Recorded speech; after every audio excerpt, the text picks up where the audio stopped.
Hello and welcome back to the channel. Lord KO here. Happy holidays to anybody checking out this video. This is my gift to you guys. As promised, the Suikoden 2 retrospective. Coming off of Suikoden 1, I had a lot of different feelings, going back into Suikoden 2, a game I had already played before. And this retrospective, I actually wanted to do something a bit different, right? I didn't want to do, story, music, everything like that. Not the same categories that we did previously. So we'll be focusing on several different elements this time, right? We'll be talking about what makes a sequel great. We have to touch on the story, of course. And I also wanted to talk about the legacy of Suikoden 2 as a whole. As I mentioned, we definitely are on the road to 1,000 subscribers. I will be doing all the Suikoden titles, the mainline series. So 3, 4, and 5 will be coming up next. We'll be doing 3 starting next week on the stream, twitch.tv/LordKO. And for anybody who didn't think that I was a stan of Suikoden 2, check out my stream overlay. It's safe to say that I am just a fanboy for this game. This game has really impacted my life in a different way. And if you're watching this video, it probably has for you as well. So this is my love letter to Suikoden 2. Go ahead and check it out. As usual, guys, I want to hear your thoughts and comments. Hit me on Twitter. Feel free to join our Discord. We have some pretty good conversations there about RPG as well. But without further ado, the Suikoden 2 retrospective everybody's been waiting for, live now.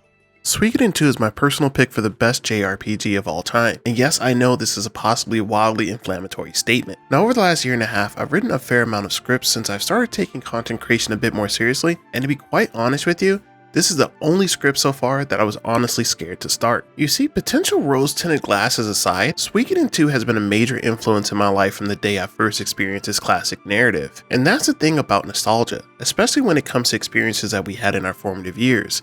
There is always a slight amount of trepidation when walking down memory lane, whether it be a movie, show, a novel you read in your youth, or what some would consider to be the best JRPG game of all time. Several questions naturally crop up, such as, how will it hold up? Did I fully understand all the themes and narratives of my first playthrough in my teenage years? Is it truly as godly as I remember? Or will there be noticeable cracks that show on this go around that I didn't catch previously? As we change with the throes of life, so too does our worldview and our interpretation of content that we had previously experienced. In some cases, a look in the rearview mirror isn't enough. We need to actually go back and experience it again. There's a reason why nostalgia culture has always been greatly celebrated within the JRPG fanscape, in that it gives us a chance to experience the familiar as a different version of who we are. Sometimes replaying an old JRPG can be the equivalent of a very subtle mental course correction. There's a certain comfort that comes with us revisiting characters in a world we know so well and can easily be used as a temporary reprieve from our current reality. I will definitely say that I hadn't had a brighter stretch of time throughout the entirety of this entire last year than when I was replaying Suikoden 2. I was literally waking up and going to sleep with a goofy ass grin on my face, happy that I had a chance to relive this experience again and to see what part of the narratives hit me being different now that I was now 30 plus years old. However, this runs a very significant risk. What if it's not as good as it once was? What if it's lost its luster and its impact has waned with us now being in a different phase of our life? I'm happy to report that not only has Suikoden 2's overall story gotten much better with time, with the rise of other media involving heroes rising to topple a regime, Suikoden 2 stands the test of time quite beautifully. This time around, we'll be focusing on the power of a sequel, the story, and Suikoden 2's legacy. Let's jump right in, guys.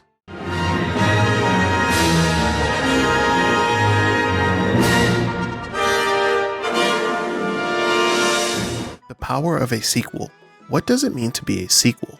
In today's culture, that question could be answered in a myriad of different ways, and very few of them will be considered flat out incorrect. That being said, let's take a look at the verbatim of the word sequel.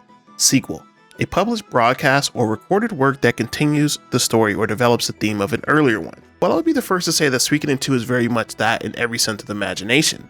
So let's expound on that just a bit more. What does it mean to be a good sequel? To not only live up to your predecessor, but surpass them in every conceivable manner. Now, within pop culture and the annals of gaming, there are many storied and celebrated sequels. From Star Wars to The Empire Strikes Back, to the original Spider-Man and Spider-Man 2. There are several universally celebrated successors to the original subject material, whilst bringing new and intriguing elements to the mythos and universe at hand. Now let's take a look at the gaming side of the fence. This is a trick that, in my opinion, is much more volatile to pull off and can easily mean the end for a blossoming series. From Red Dead Redemption 2, to Modern Warfare 2, to Mass Effect 2, we've seen creators organically evolve the existing worldview and narrative to provide a fresh experience to new and old fans alike. Now in the JRPG category, it can be a bit different. We still all have our hollow champions when it comes to sequels. However, things can easily become a bit more abstract with fans not necessarily connecting with the direction of the sequel in question, and can cause issues with the expectations of the original audience had regarding the game and title. From my vantage point, I'm perfectly comfortable with saying that Suikoden 2 is absolutely Godfather 2, The Dark Knight, Modern Warfare 2, level of brilliance in every way. If the original title held any esteem or reverence from any audience, which it probably did if you're making a sequel, when sitting down to create the follow-up, it's almost akin to sitting down at a blackjack table with an ace up your sleeve. You have half of the equation solved already. Your existing audience like what you've done already, and it's your job to continue building on this type of setting. Coming off a game like Suikoden, which was neither a hugely commercially successful title or an absolute critical darling, I mean at the time of its release, it only received a relatively middling score of 26 out of 40 from prestigious magazine Famitsu. However, reviews in the West were much more kinder to the title. All things considered, Suikoden 2 has done an exemplary job at sidestepping a lot of the pitfalls that could have easily capsized this very young franchise. So on the subject of sequels, a couple questions come to mind. How do we take this already established universe and narrative and elevate it to the next level? Now, certain facets to this question are both simultaneously extremely obvious, whilst being deceptively tricky to nail in the execution of the overall complete package. Now, what do I mean by that? So when sitting down to create a sequel, certain things are an absolute no-brainer. Things such as having a more cohesive story, improved musical compositions, updated graphical fidelity are all relatively straightforward. But how do you not only grab that special magic you had when creating the first title, but build upon it in a way that's true to its source material and audience expectation? Well, the answer to that is simple: risk. You have to roll the dice. No, not those dice. You have to have faith in your team to be able to create without fear and trust in the overall creative process. See, rumor has it that director Yoshitaka Moriyama originally wanted to utilize the story and narrative for Suikoden 2 for Suikoden 1, but ultimately decided against it due to the world building continuity. This, in my opinion, was the right call to make, as the advance in technology and his team's increased overall experience allowed him to bring this story to bear fully realized. I sincerely struggle to find one element that the original title best Suikoden 2 in any facet, pure nostalgia aside. Now, I could say that Suikoden 2 is the better of the two for this scene alone.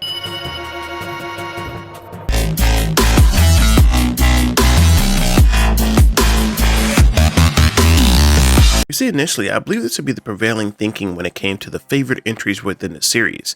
However, it is a bit curious because through my ongoing research and continued interactions with the Suikoden community, there are more than a few people that outright still feel that Suikoden 1 is superior to its successor in every way. Now, I'm not here to incite a Suikoden Civil War, but I will say that Suikoden 2 greatly benefits from having a team that's been around the block a few times when it comes to game development and ensuring a tight narrative that leaves a lasting impact on the player. Now, as I did mention in the Suikoden 1 retrospective, I did canonically play these out of order, so there might just be a smidge of bias showing, but keeping it a buck, that's genuinely how I feel. Take any of the previous categories that we discussed within our last retrospective and examine them side by side, and the improvements are both vast and palpable on all fronts. Oh, even something as simple as the humor is much better realized this time around. This one sequence involving Tengar and Hicks is funnier than anything else that transpires within the collective of Suikoden 1. This also extends to the updated art style utilized in Suikoden 2. Now, while Suikoden 1 did set the stage for this initially, it has, in my opinion, aged relatively mixed, despite these two titles only having a 3-year time difference between them. See, the art style of the OG Suikoden is more akin to late 80s, early 90s Japanese anime style, while Suikoden 2's overall character portraits and in-game sprite work reflects a more mature and cleaned up approach that holds up incredibly well. Despite this game being 20 plus years old, it has the same level of emotiveness and vibrancy of similar titles released within the last few years. Now, that 3-year time frame I mentioned a bit earlier has allowed for a significant upgrade in terms of story and world building, as well as a tighter pacing throughout. Yeah, sometimes it might seem like there's a bit of unnecessary fetch quests or you're being sent around to just fuck around somewhere.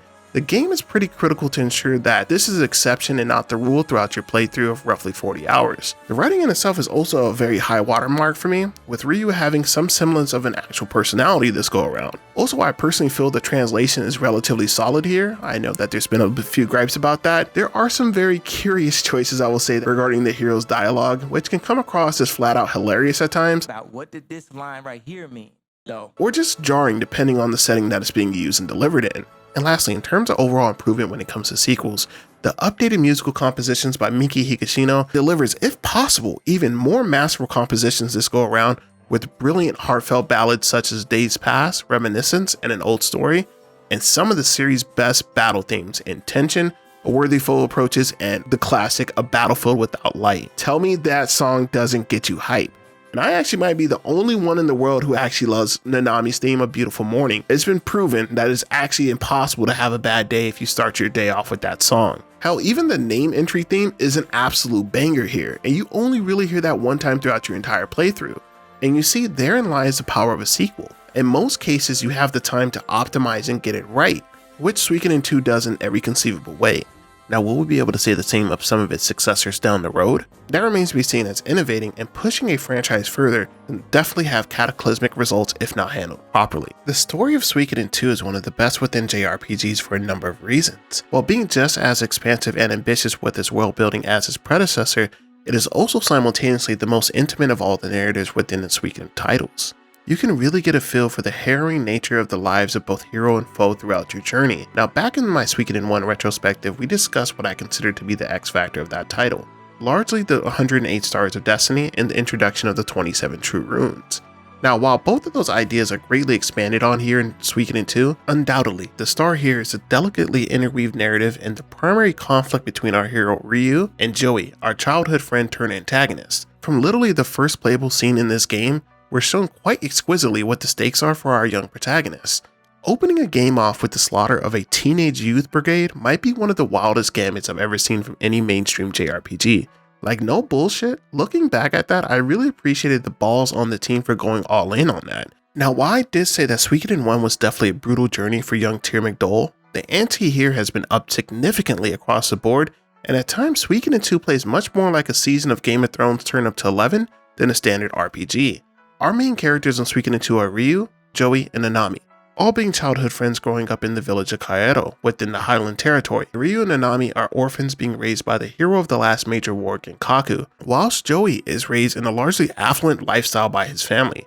We're shown throughout the game's narrative how the two became friends and ultimately the fundamental differences that would lead to both of them being on opposite sides in this conflict. At the heart of this conflict, we have the gradually escalating conflict between Ryu and Joey, as they find themselves on opposite sides of the battlefield for the state and Highland armies respectively. However, the build-up and excellent character development that it's giving to both of our leads is what sets this title apart for many reasons. When the two are bestowed one half of the rune in the beginning, with Ryu getting the Bright Shield rune and Joey getting the Black Sword rune respectively, they understand that their fate is likely going to set both of them within conflict. This in essence has made this game a very intimate, almost introspectively personal experience for me. As I mentioned in the last section, as somebody that played this game in their formative teenage years, it was wildly intriguing to see the path chosen by both Ryu and Joey, and to mentally reason in my head who is in the right and who is the wrong here. The majority of my adult life, I've always wondered, if thrust into such a hellish scenario as these two were, would I be a Ryu or would I be a Joey?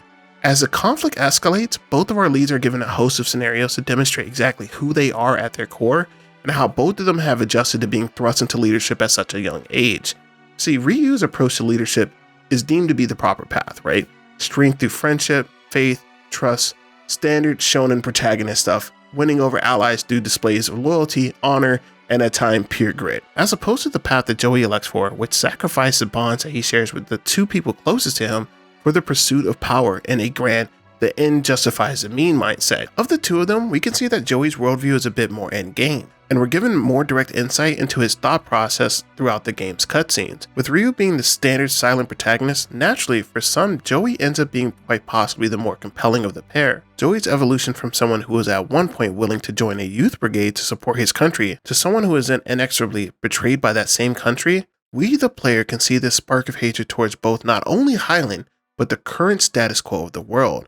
While Ryu's response to this is a bit more tempered, we can see throughout Joey's dialogue that this is the first major step into the evolution of who he will become. He can see that as long as there are different leaders, worldviews, cultures, that invariably this will always lead our world into war if not unified under a single solid foundation. Reminds me of this scene from one of my favorite movies of all time, Hero. 天下参见说，七国连年混战，百姓受苦，唯有大王才能停止战乱，一统天下。他跟我说，一个人的痛苦与天下人比，便不再是痛苦。赵国与秦国的仇恨，放到天下， Now, is he right in this approximation? That's up for debate. I think it's safe to say that as long as there are humans in any capacity, there will always be war and strife, and it's natural to want to find a way to break the wheel, so to speak. At the end of the day, despite how intriguing Joey's POV might be, there is a reason that we play from Ryo's POV and not his. We know who the hero is here. Now, while the story of Ryu and Joey might be what most people remember when it comes to Suikoden 2, it wouldn't come off nearly as expertly handled without the excellent world building and supporting cast of Suikoden 2. Now, while Suikoden certainly had its highs when it came to the supporting cast, it is almost handily eclipsed when it comes to the sequel. Suikoden 2 does a great job of showcasing the vast gray area that exists within the morality of right and wrong, while also doing a brilliant job of displaying the themes of moral ambiguity, apathy, societal responsibility that is displayed throughout the supporting cast of the game throughout our journey and conflict with Highland. In a much more complete manner than its predecessors, Suikoden 2 strives to show all the viewpoints when it comes to war and differentiates itself from being just another run-of-the-mill saying war equals bad. It takes time to show what propels an entire country into bitter turmoil while expertly examining what it means to be a leader in a time of strife. The narrative unfolds in a very realized and compelling fashion and never makes the mistake of coming across as too contrived or overtly heavy-handed in its messaging. Every character here has a very specific role to play, and they do so exquisitely. One of the key differentiators as well with our new and returning crop of cast members are the thematic choices and messaging that the game conveys throughout. In that vein, let's talk about one of the most memorable supporting cast members throughout all of Suikoden, Shu. I think his inclusion into this game single-handedly elevates this admittedly very sound plot premise into a world-class JRPG. A bit of backstory for those who don't know who Shu is. Shu is a disciple of legendary strategist Matthew Silverberg, yeah, that guy from the original game.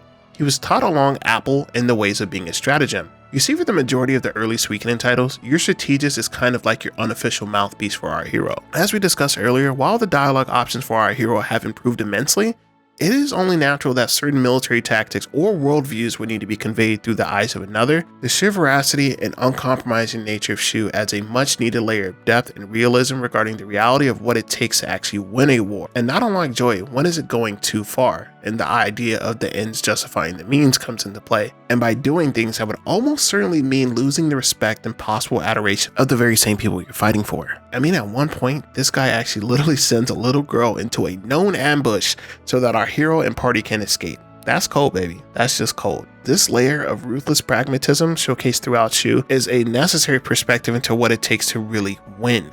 And this is one of many examples of distinct character showcases that make Suikoden such a masterpiece of an RPG title. Now I know most of you are sitting there like, this guy's been talking for over 10 minutes and he has not yet mentioned possibly the GOAT when it comes to video game villains of all time, Mr. Luca Blight.